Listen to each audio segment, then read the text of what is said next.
We're clearly evolving into a new phase of selling, which is selling a new way of thinking, right? A new philosophy, a new ideology. And when doing this, that means that we are going to, in the consultative phase, in the get to know each other phase, we're going to even offer up the idea that, do you mind if I ask you some questions that will help you to find the best fit, even if that's not with me? Right.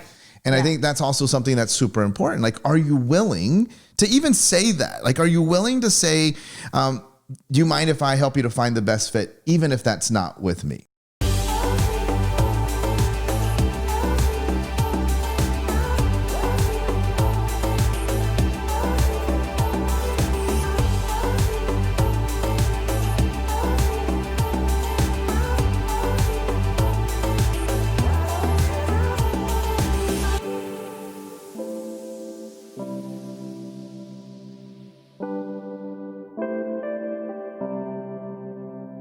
Hey everybody, welcome to another edition of the None of Your Business podcast.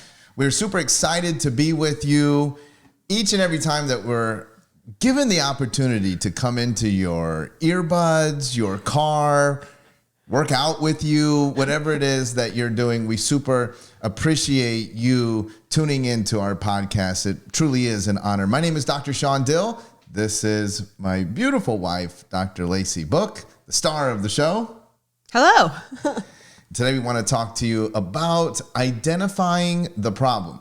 Now, so many times in business, what we run into is that you have a service that you provide to the world that you honestly believe has the potential to impact or change someone's life or even the world.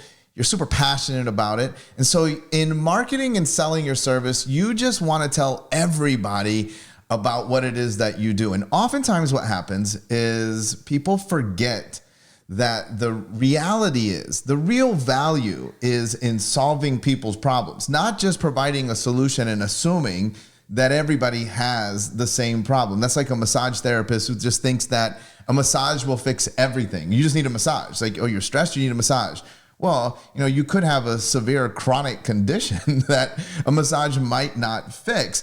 Chiropractors, they can fix everything with an adjustment. It doesn't matter. It's just whatever it is that you do, you just think that you fix it. And one of the problems is, and that actually might be true. I mean, I don't know. Maybe it is true. But one of the problems is that you're not really establishing yourself as a market authority. You're not establishing yourself as a trusted advisor. You're not establishing yourself as preeminent. And I want to talk today and get your insights on how we can better solve people's problems. So the first thing that comes to mind is you're saying that the problem is that people think that they can solve all the problems that people have. Is that what you're saying? Well, that's one problem. Sometimes people just feel like I can solve anything, or my one thing. It's like the magic bullet. Like, I mean, and look, it extends beyond healthcare. Like, oh, you just need a funnel. Like we went into that. Right. This is what you need. You just need a podcast. If you had a podcast, everything will be fixed. And that's not there's no one solution. We always say there's no one right way to do anything. There's no one right way to cook a steak. There's no one right way to do anything. And there's no one size fits all solution for everything, right? So that is one problem. The other problem, though, that I think that I would love to hear your insights on is that a lot of people don't even take the time to understand what the prospect's real problem is. Okay, that's where I thought you were going with it. I just want to make sure we're on the same track. So I agree. I think that is where a lot of people run into issue is they have an understanding of their craft, of their service, of their product, unlike any consumer ever will. And so because of that, they often make assumptions of what it should be utilized for, how it works, or what it's going to solve. But that's not always necessarily what people are actually looking for or truly need, right? I'll give an example. There's a disconnect. Right. Well, I'll give an example. I mean, we joke about this a lot, but you like to, you Marie Forleo your closet.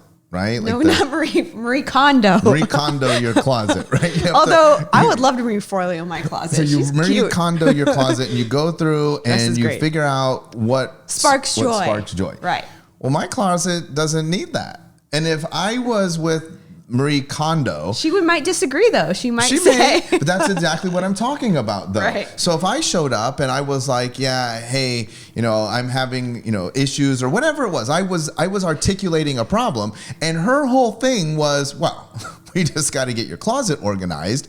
That would be a major problem. I've known other people, not quite as famous as Marie Kondo, who offer services. That's actually a real thing, that people will help you to organize and clean your closet. Yeah, no, it's a great thing. I don't need that. My closet is, and I'm not joking, my closet's organized. Right. I don't have stuff and I don't have extra stuff. I have maybe 5 shirts that I could go through and be like, yeah, I can get rid of these. But so then are we saying that Marie Kondo, she does solve a problem, just not a problem Everyone's you problem. have? Right. And so it would be terrible for her to just only solve that problem for me, because what would happen is that I would potentially then eliminate the possibility of ever working with her if she just came in and tried to sell me organizing my closet. And look, there might be other areas of my life, and I don't know enough about her or what she does. Maybe she does more than closets, to be fair, but there might be other areas of my life where she would be able to be of service.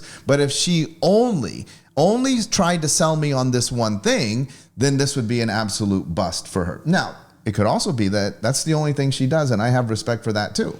But I do think the problem here, and what I want to dive into, is helping people to understand what your prospects' real problems are, and then helping them to solve that, even if that's not what you actually do. And I'm not saying that you do a half-ass attempt at fixing their thing, but you might know other people that could help them. Let's be clear. You could actually have a product or service that solves a ton of problems, a wide array of problems. You could also have a product or service that would be beneficial for almost anybody, but it doesn't mean that's a perfect fit, right? Right. And so what you're saying is you first need to identify who really is the ideal client that you're trying to work with, and what does that ideal client deal with? What is their problem? And then you can market more effectively. So we identify in sort of a 30,000 foot view. We're going to identify the ideal client. We're going to enter into relationship with them to some degree, build rapport. And then we're going to begin to understand, as Michael Port says in Book Yourself Solid, their urgent needs and compelling desires. And that may go beyond the scope of what it is that you do. And the point of today's podcast is that understanding their urgent needs and compelling desires, even beyond the scope of what it is that you do, will make you even more effective at selling what it is that you do. So let me ask you this: if you deep dive on your ideal client and you understand their compelling needs and desires, and they're not a good fit for you, what do? You refer, right? And so that's the next thing is then understanding. Part of what I want to bring the listeners to is that becoming preeminent, as Jay Abrahams. A lot of shout outs: Marie Forleo, Marie Kondo. We've got Michael Port. Jay Abraham speaks about preeminence, becoming the most trusted advisor. And I think one of the keys when you're talking preeminence is it's becoming the most trusted advisor, not the most trusted practitioner or delivery of the service. As a trusted advisor, people come to you because they know that you will give them great advice. Now, if that's working with you and utilizing your services, of course, they're going to trust that and place that in high regard. But also, if that's not working with you and going to see someone else, well, of course, they're also going to place that in high regard. And in fact, if you are the most trusted advisor, and let's say that hypothetically, I'm the most trusted advisor, and someone says to me, well, where should I go for a website? And I say, well, undoubtedly, you need to go with Dripify and Clay Mosley. Well, they won't even really entertain other options based off of my advice if I truly am the most trusted advisor. And what that does is it would strengthen my relationship with Clay, right? Because of the referrals and recommendations that I'm giving out. And in reverse, obviously Clay would be inclined to refer back to me. So number one, choose your ideal client and understand them so deeply that as you get into relationship with them, as you get to know who they are further, then you understand their compelling needs and desires to not only be able to sell your service or product more effectively because you understand their needs and desires. But just as importantly, to understand the needs and desires that you yourself cannot fix or help, and find the people that can. Right. And now this is a great opportunity now to introduce yet another J. Abraham concept. In fact, I think it's probably your favorite J. Abraham concept. Mine is probably preeminence. Yours is probably the Amazon School of Marketing. Ah, yes. So once I've identified my ideal client, I can in effect spy on them. I want you to tell. We always say stalk, and then people go, "Oh, don't stalk people," but it's stalking in a good way. Research. It's market research. I'm sorry, not stalking. Before I have you explain what it is, I want to encourage all of our viewers or listeners to leave us a review. You know, the only real place that really counts is on iTunes. But if you want to jump over on iTunes podcast and leave a review. Now, hopefully there's more than one review on our podcast. I hope. Across my fingers, I hope there's more than one review. But if you would, that this is sort of the currency, the payment in exchange for us giving you this idea that we learned from J. Abraham, is I want you to leave a review, but I also want you to scroll back, and I want you to first put your review, and then I want you to look at other people's reviews. I want you to actually read their reviews, and then I want you to apply this concept. So this Amazon School of Marketing has always been one of my favorite concepts, because I've always said you have to understand your ideal client so well that you know everything about them. That means that you know where they like to shop. Do they have children? Where do their kids play sports? What are they involved in? What organizations do they support? But more importantly, you need to understand what they love and what they dislike, right? And what they hate. Hate's such a strong word, but it really is that. It's what do they love and what do they hate? And so one of the ways that you can get massive insight on what they love and what they hate, how they like to be treated, what they don't like in a business, is just by going and reading reviews. This concept does pertain to Amazon, but this can be extrapolated out into Yelp, into Google, into any other place that actually houses reviews. Real reviews, though. Sometimes I see websites and then it's like, oh yeah, not the website Jen reviews. Says, this is great. You can put whatever you want on your own website. It needs to be like third-party validated reviews. Okay. Podcast reviews would be one. Podcast reviews, right. So essentially what you do is you go on there, and let's say that, for instance, you are finding out about your ideal client and you figure out all the books that they love to read. It would be a great thing for you to go on there and go on Amazon, and maybe it's the Marie Kondo book, How to Spark Joy. I don't even know if that's the title of her book, but I would admit. You can't get the title wrong. Why don't I? You have to look that up. Oh, no, I got to look it up. Right. Okay, well. In the next section, while I talk, you look up the title. We can't give the wrong title. People are now on Amazon looking for How to Spark Joy. Okay, what about Girl Wash Your Face? If your ideal client loves that book and reads Girl Wash Your Face, you would go find that book on Amazon, and you would read the 5-star reviews and the 1-star reviews. Forget about everything in between. Forget about everything. No, you don't need to read anything in between, because people write 5-star reviews and 1-star reviews when they're emotionally charged, either in a good direction or a negative direction. Okay. And then what do I do with that? Just read them? Go ahead.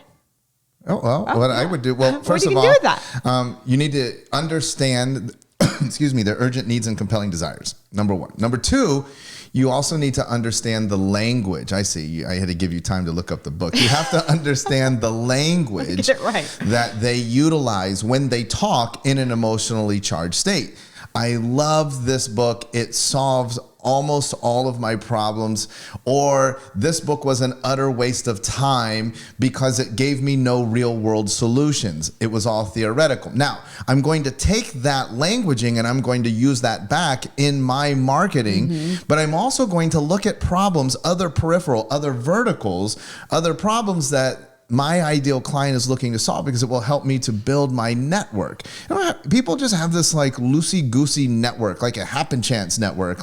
And I always laugh at it, and people always think that I'm against networking groups. I'm against just loosey-goosey happen chance, random networking groups where it's like, it's a realtor with a social media expert, with a, with an airline pilot. It's just like this random stuff that doesn't go together. A realtor with a mortgage broker, with a construction person, Right. with a We get it. housekeeper that works. Yeah. So I'm going to build my network based off of what my ideal client is indicating to me are the urgent needs and compelling desires. I mean, for us, we help service providers. Well, we help them, in consulting ways, but not necessarily from a tactical execution way. So our network includes people that are great at funnels, list building, e-commerce is a great other vertical. Even though we don't deal in e-commerce, knowledge base on e-commerce helps us to better serve our clients because they want to know how to transact over the internet.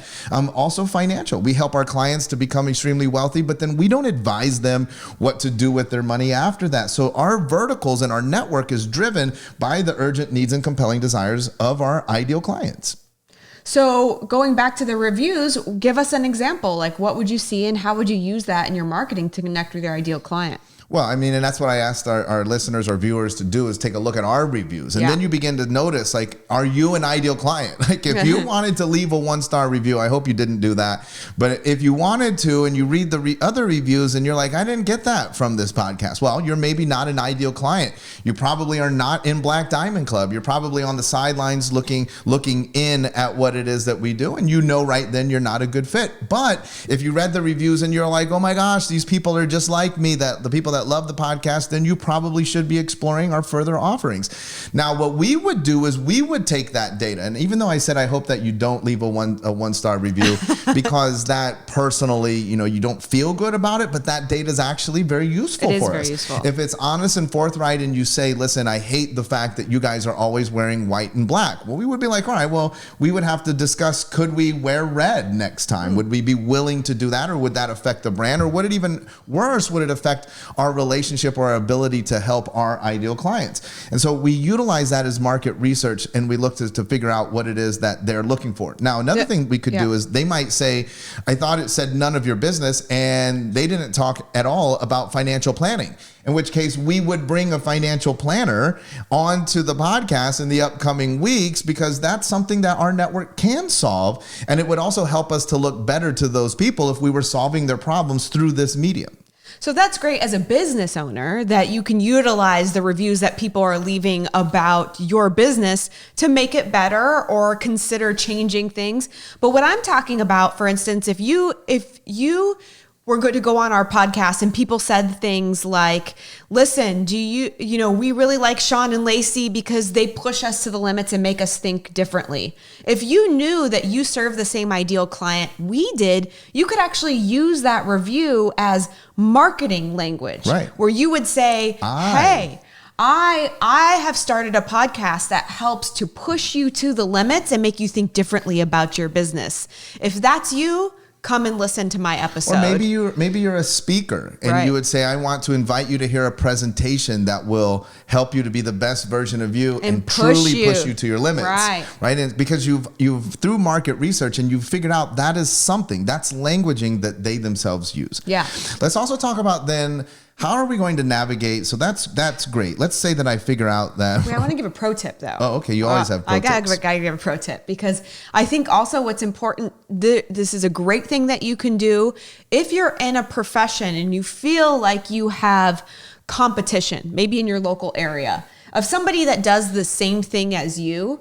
It's actually really smart to go check out their reviews and see what people love about their business. And most importantly, what do people complain about? I remember looking at reviews when I was in California for an office near us that was a chiropractic office. And a lot of the negative reviews were around the front desk manager. Every time I come in, she doesn't smile. It feels very cold. She's kind of edgy and makes me feel uncomfortable. So we get to write in our marketing for our office, are you looking for a place that makes you feel right at home? But wait a minute, and welcome? Does that even affect your hiring? So do you see that and you say, I'm going to hire somebody that will not be that, because I'm seeing the complaints, I'm seeing the languaging, and I'm going to hire someone to fill a different role in that person's mind. Yeah, and bringing it full circle, number one, yes, it helps you make better business decisions and make your business better. But number two, by doing that and reading these reviews, if you know those are people that you're going to serve, voila, now we're able to get some insight on some of the things that they dislike. And oftentimes in those reviews, they'll divulge the problems that they have that they were trying to get fixed that never got resolved. So one of the things that we've been on lately in Black Diamond Club in regards to selling is a shift away from solution-oriented selling, in the sense that, like, I'm just going like, the consultative selling of the past. It's not even, maybe people probably are like, what do you mean? What do you mean the past? I just took a course on that. Well, the past meaning like yesterday. Right. But I think as we evolve, I think we're clearly evolving into a new phase of selling, which is selling a new way of thinking, right? A new philosophy, a new ideology. And when doing this, that means that we are going to, in the consultative phase, in the get to know each other phase, we're going to even offer up the idea that, do you mind if I ask you some questions that will help you to find the best fit, even if that's not with me? Right. And I think that's also something that's super important. Like, are you willing to even say that? Like, are you willing to say, do you mind if I help you to find the best fit, even if that's not with me? Right. But that's why it's so important for you to really understand what problems you solve and make sure that you do them really well, and not say that you solve all problems.